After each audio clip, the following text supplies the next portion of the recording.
Floor, the word inheritance always carried a sacred weight in my heart.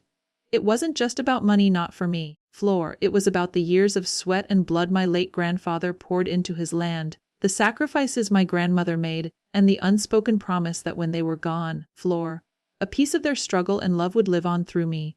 I remember the day my father told me about it. I was 15, sitting at the rickety kitchen table, Floor, doodling circles on the edge of my school notebook while waiting for tea. My father's voice cut through the silence, calm but proud. One day when you're older, Floor, this money will be yours. Your grandfather wanted it that way. He believed in you. Those words tattooed themselves into my soul. For years I held onto them like a compass, Floor, a guiding star whenever life felt too heavy. When I studied late at night by the dull glow of a lamp, Floor, when my friends spent weekends at parties while I worked odd jobs, what kept me going was the belief that I had a foundation waiting for me. A nest egg, not enormous, but enough to build a modest future. But promises I would learn can be fragile things, easily spoken, just as easily broken. Floor, the unraveling began with something as ordinary as the roar of an engine. One Saturday morning, as I hung laundry in the backyard, I heard the unmistakable growl of a brand new truck pulling into our driveway. My brother, Mark, climbed out with a grin stretching ear to ear. Floor, the truck was monstrous. Shiny chrome rims, paint so glossy it mirrored the sun, and leather seats that probably still smelled of the dealership showroom. Floor. He didn't glance at me as he slammed the door and strutted toward the house. My father was already on the porch. Floor, pride radiating from him as if he'd just watched his son conquer the world.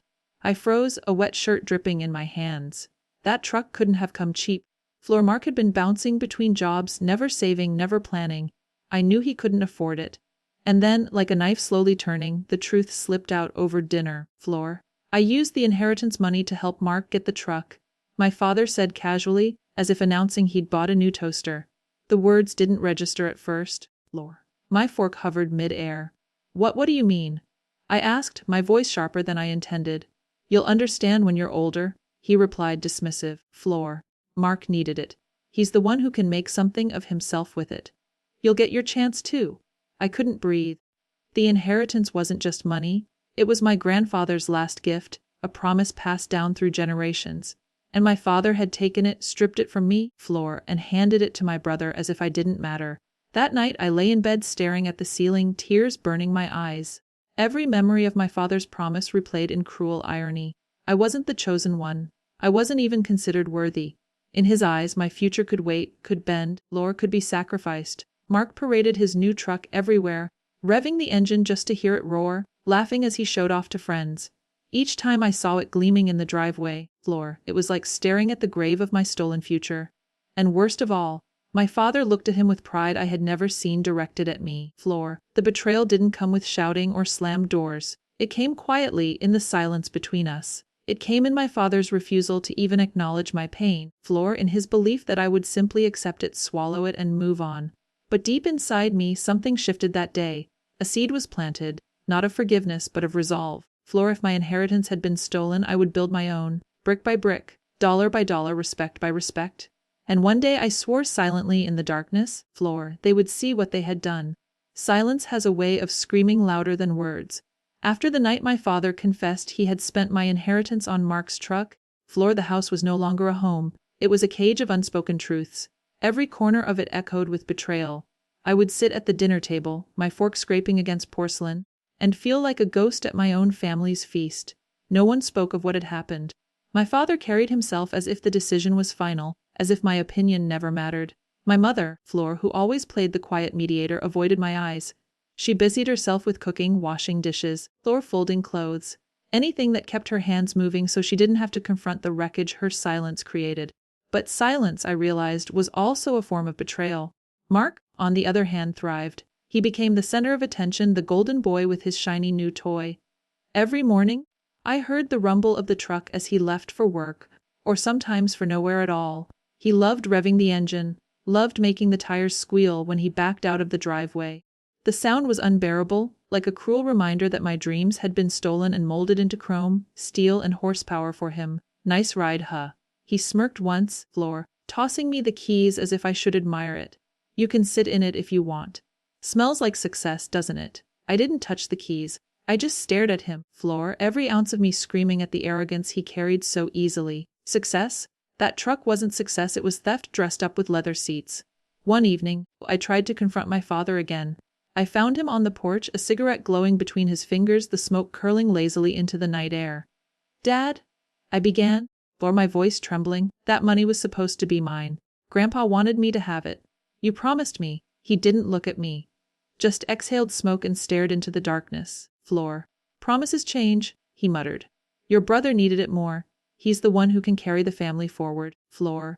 You're strong enough to figure it out on your own." His words cut deeper than the betrayal itself. Strong enough to figure it out on my own. Floor. In other words, I didn't matter enough to be supported. My dreams didn't carry the same weight as my brother's truck. I walked back into the house with my chest burning. Floor. But instead of tears, a coldness settled inside me. That was the moment I stopped expecting fairness. At family dinners, I began to notice how they treated me differently. Floor. Mark boasted about his truck payments, about how the girls at the gas station complimented him. My father would laugh and slap him on the back like he was already a self-made man. Floor. And me, my contributions, my long work shifts, my grades, none of it was acknowledged. If I spoke, they nodded absent-mindedly, already waiting for Mark to start talking again. Floor. My mother's silence was the heaviest burden. She had always been my quiet anchor, the one who hugged me when my father's temper flared, or when life at school felt unbearable. Floor. But now she lowered her gaze, lips pressed into a thin line whenever I looked at her, as if ashamed of the role she played in my pain. One night, I couldn't take it anymore. "Mom?" "Floor, why didn't you say anything? Why didn't you stop him?" I whispered, standing in the kitchen as she washed dishes. Her hands froze in the soapy water, shoulders trembling. Floor. She didn't turn around. "Sometimes keeping peace is the only way to keep a family together," she said softly. Peace. It didn't feel like peace. Floor.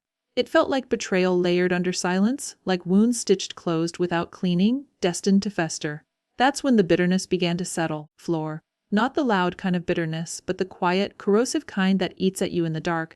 I started staying out later. Floor. Walking alone just to avoid hearing the truck's engine in the driveway. I began saving every penny from my part-time jobs. Floor. Clinging to the idea that maybe I could still build something of my own. But deep down, another thought haunted me. If they could betray me once, what stopped them from doing it again? Floor. The trust between us had cracked, and no amount of silence or forced smiles could repair it. The wounds were no longer beneath the surface. They were becoming who I was. Floor. And without realizing it, I was already preparing to leave the home that had betrayed me. The first night I moved out of my parents' house, I carried nothing but 2 duffel bags, Floor, a second-hand laptop, and a heart weighed down by betrayal. The tiny apartment I rented smelled of dust and peeling paint, its single window cracked at the corners. But to me, Floor, it was freedom. A fortress, not because it had high walls, but because within its faded walls no one could take from me again. I had no inheritance, no safety net, Floor, no family cheering me on. But I had something they had underestimated: resolve. The early days were brutal. I juggled 2 jobs, sometimes 3. By day, Floor, I worked long shifts at a local bookstore, inhaling the musty smell of paperbacks as I stocked shelves and rang up customers. At night, I delivered food on a battered old bicycle. Floor, weaving through traffic with my backpack full of takeout containers. On weekends, I cleaned offices after everyone else had gone home, the hum of the vacuum my only company. Every dollar I earned, I saved. My meals were simple: beans, rice, eggs. My clothes came from thrift shops, worn thin but serviceable. Floor. While Mark flaunted his new truck and filled his weekends with late-night drives and shiny rims, I built a habit of discipline. Sometimes, Floor, lying on the thin mattress on my apartment floor, I would hear the echo of my father's words, "You're strong enough to figure it out on your own." At first, those words stung. Floor. But slowly, I began to wear them differently. If they thought I could survive without their support, maybe I could do more than survive. Maybe I could thrive. It wasn't just money I was saving. It was dignity, it was power. Every dollar in my growing account was proof that I didn't need them. Floor. Proof that I could build a life that wasn't dependent on the scraps they chose to give or take from me. I studied late into the night, taking free online courses, teaching myself about investing, real estate, and finance. Knowledge became my weapon. Where my brother boasted about horsepower, I devoured books about compound interest, Floor, market trends, and property management. The more I learned, the more I realized something powerful: my inheritance wasn't stolen, it was reborn. Floor, not in the form of money passed down to me, but in the form of grit, discipline, and hunger. Years passed, and with them came milestones I celebrated in silence. First, Floor, I cleared my debts. Then I saved enough for a down payment on a small property, a weathered duplex on the edge of town. The realtor looked at me skeptically when I signed the papers, Floor, probably wondering how someone so young could afford it. But I didn't care about the doubt in her eyes. For the first time in my life, I owned something that was entirely mine. Floor, I fixed it up slowly, painting walls on weekends, repairing leaky pipes, learning carpentry from online videos. Sweat rolled down my back as I sanded floors, floor. But every creak of wood under my hands felt like a heartbeat, proof that I was creating a foundation no one could take away, floor. When I rented out one unit and saw the first rent payment hit my account, I cried. Not because of the money, but because of what it represented. My fortress wasn't just a dream anymore. It was real, brick by brick, dollar by dollar. And yet the scars never fully disappeared. Floor. Every time I saw a truck like Mark's pass by on the street, my chest tightened. I wondered if he ever thought about me, about what had been stolen. Did my father ever regret? Floor. Did my mother's silence haunt her at night? I didn't know. And I didn't ask. What I did know was this: I was no longer the forgotten child, the one dismissed at the dinner table. I was someone who could stand alone, someone who had forged strength from betrayal. And as my savings grew, as my properties multiplied, I began to feel something new stirring inside me. Not just survival, not just independence, but the possibility of revenge, not the petty kind, Floor, but the kind that makes the universe tilt back into balance. I didn't need to shout, I didn't need to fight. I only had to wait. Because time, I was learning, Floor, had a way of humbling even the proudest. Life has a way of circling back, like a storm that never truly leaves the horizon. By the time my father's call came, Floor, I was no longer the struggling child who had left home with 2 duffel bags. I was the landlord of several properties, each one standing as silent monuments to my determination. Floor. My fortress had grown, and with it so had my strength. I still remember the way my phone buzzed that evening. The number was familiar, yet seeing it made my stomach tighten. Floor, I hadn't spoken much to my father in years. Our conversations, when they happened at all, were brittle and short. We need to talk.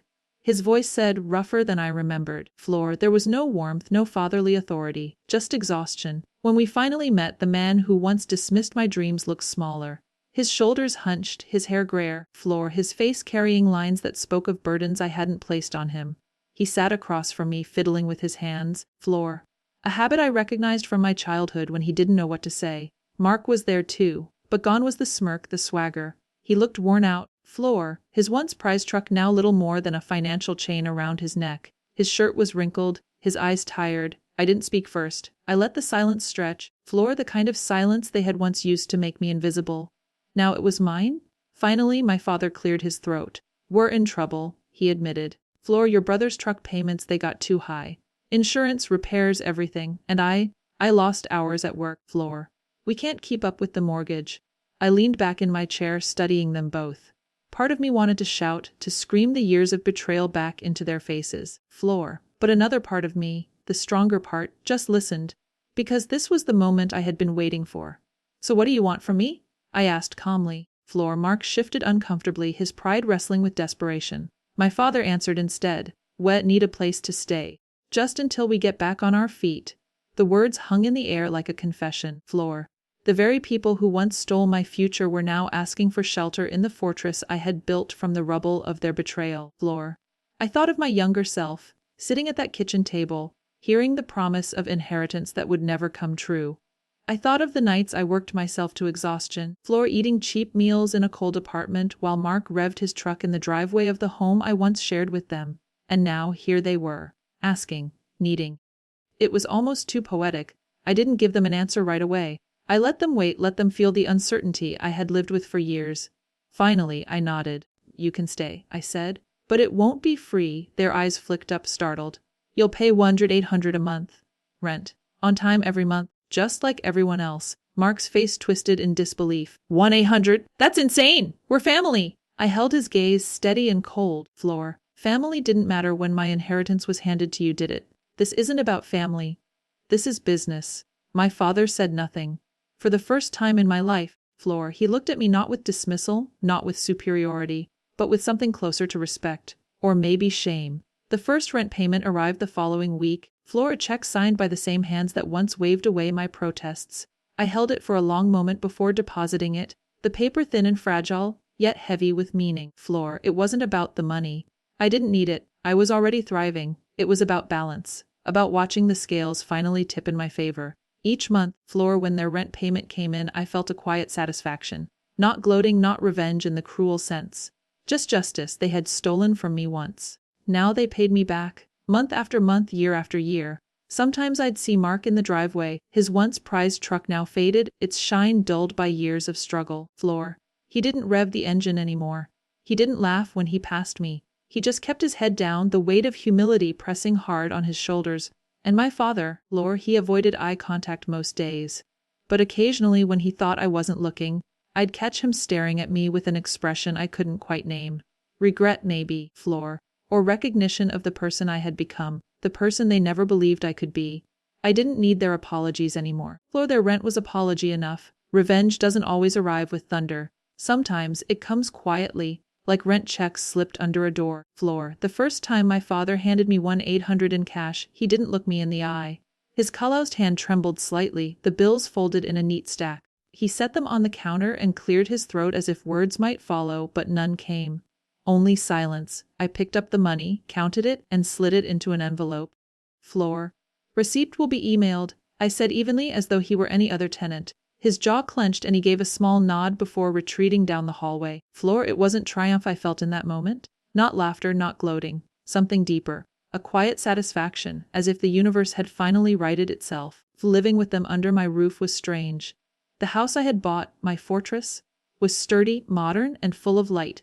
Yet their presence made the air heavy. Floor. Mark's footsteps always dragged. The same brother who once strutted in shiny boots now moved as though carrying chains. The truck still sat in the driveway, Floor, but its once glossy paint had dulled, a monument to his arrogance and my father's favoritism. Sometimes I'd catch him staring at it from the porch, shoulders slumped, Floor, his pride rusting away along with the chrome. I didn't need to say anything. The silence said it all. The power dynamic had shifted completely. Floor. Where once I was the invisible child at the dinner table, now I was the landlord, the provider, the one who kept the roof above their heads. Every interaction reminded them of that truth. Mark would grumble about the rent, muttering that it was too much. I'd simply raise an eyebrow. Floor. You think $1,800 is a lot? I asked once, my voice calm. That's less than what you pay every month to keep that truck on the road. You should be grateful I'm not charging more. He went silent. My father never defended him anymore. Perhaps he finally realized how hollow his favoritism had been, or perhaps he had simply grown too tired to argue. And my mother, her silence was still there, but it had changed. She no longer avoided my eyes. Sometimes, Floor. When we passed in the hallway, her gaze lingered with something softer, an apology she couldn't voice, but one I could finally see. It didn't erase the past, but it mattered. Floor. Month after month the payments came. With each envelope, each electronic transfer, my bitterness loosened its grip on me. Floor. I didn't forgive them, not entirely, but I no longer carried the weight of betrayal like a stone in my chest. Because here was the truth I had won. Not through shouting, Floor. Not through revenge that scorches the earth, but by living well, better than they ever believed I could. They had taken my inheritance and handed it to my brother, certain he was the one worthy of investment. But in the end, it was me, the forgotten, the dismissed, the strong enough to figure it out, who built something lasting. And now, Floor. They lived inside it, paid for it, answered to me. I remember one evening vividly. The sun was setting, casting gold across the walls of the living room. My father sat on the couch, Floor weary, his gaze fixed on nothing. Mark had just come in from the driveway, muttering about truck repairs. My mother quietly folded laundry at the table. I stood in the doorway, Floor, watching them. And it struck me this was my inheritance. Not the stolen money, not the lost promise. But this moment, this balance, this justice. Floor. They had tried to write me out of the story, but I had written myself back in. Stronger, louder, undeniable. I didn't need their apology. Their presence under my roof was apology enough. Their monthly payments were the interest on the debt they created years ago. As I closed the door to my own room, Floor, a smile tugged at the corner of my lips. Sweet revenge didn't taste like fire. It tasted like freedom. Like living in a home that was mine. Floor. Like watching the people who once betrayed me pay for the very walls they had forced me to build. Like knowing at last that I was never the weak one, just the underestimated one. Floor. And as I drifted to sleep that night, I realized something even sweeter. Revenge was never really about making them suffer. It was about proving to them and to myself, Floor, that I had survived, and better yet, I had won.